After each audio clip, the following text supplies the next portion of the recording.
Hey, hey, hey, it's Rebecca Simon Peter with 5 Minute Leadership.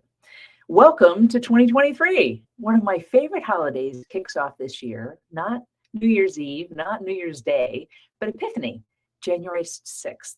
And the reason that Epiphany is one of my favorite holidays is because it's the opportunity to explore our inner divinity. It's our opportunity to explore spiritual awakenings.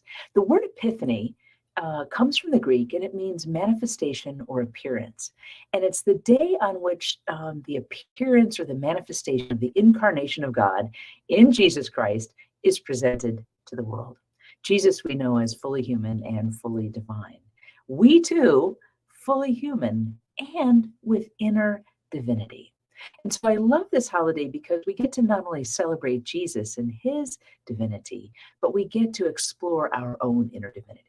And so I want to talk with you today about 5 ways to create a spiritual epiphany. And I think that can be kind of provocative. Like, can you actually create a spiritual epiphany, or do you just have to wait for it? Is that in God's court or is that in our court? Well, I'd like to say that I think it's a co-creation. I think that we can actually prepare ourselves for an epiphany. We can put ourselves in the path of epiphany. We can be ready for the epiphany by preparing ourselves. And that's what I want to share with you on today's 5-Minute Leadership. Now, thank you, church leaders everywhere, for watching, for commenting, and for sharing this, because epiphany is so important to who we are. We are spiritual leaders. But can I just say this?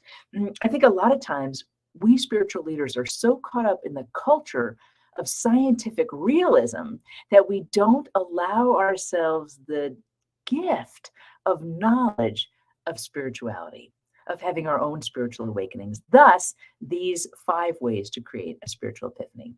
So I want you to remember the word how, H-O-W, and this will be an easy way to remember 3 of the 5 ways. The first is to be honest. Be very honest about what you believe, what your questions are, how you feel, what's working, what's not. Begin to talk with God about those things. Don't let any question or any answer be off limits. Open up your heart.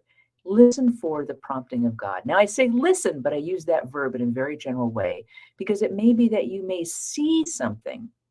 Yes, maybe you'll hear something, or maybe you'll have a feeling. Maybe it'll be just kind of an inner knowing. Being honest and being open is super important. Okay, that's the H in how. The O is open-minded.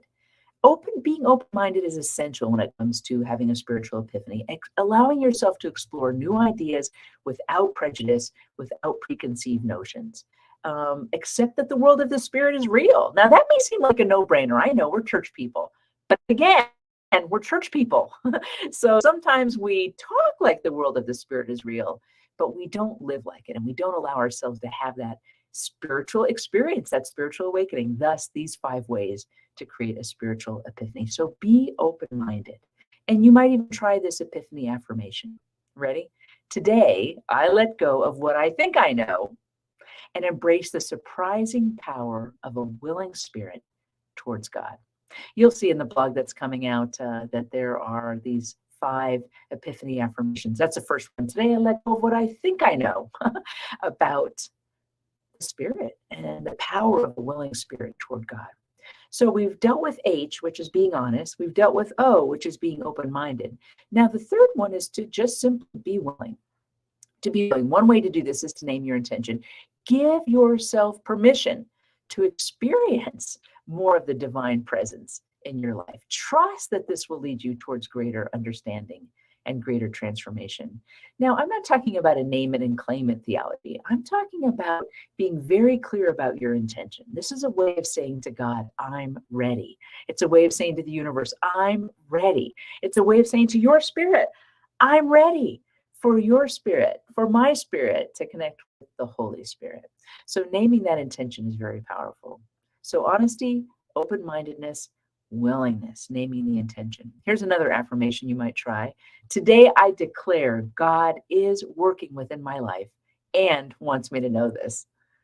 God is working in my life and wants me to know this. So those are the top 3 to keep in mind. I'm going to just give you 2 others really quick. Take time for reflection. Take time to pause from the busy, distracted, million things to do and spend quiet time with God. That reflection time will really open you up. And then practice gratitude. There's so much to be grateful. And one of the best practices is to be grateful in advance. God, I'm so grateful for the epiphany I'm going to have. God, I'm so grateful for the ways you're going to show up in my life. God, I'm so grateful that I'm now open to having a spiritual awakening. These are the 5 ways to create a spiritual epiphany. Put yourself in the path of what God would like to open in front of you. And keep in mind just how important this is for us as spiritual leaders and spiritual people. Thank you for being with me on 5-Minute Leadership. It has been a pleasure, and I look forward to seeing you next time, next week. Take good care, and God bless.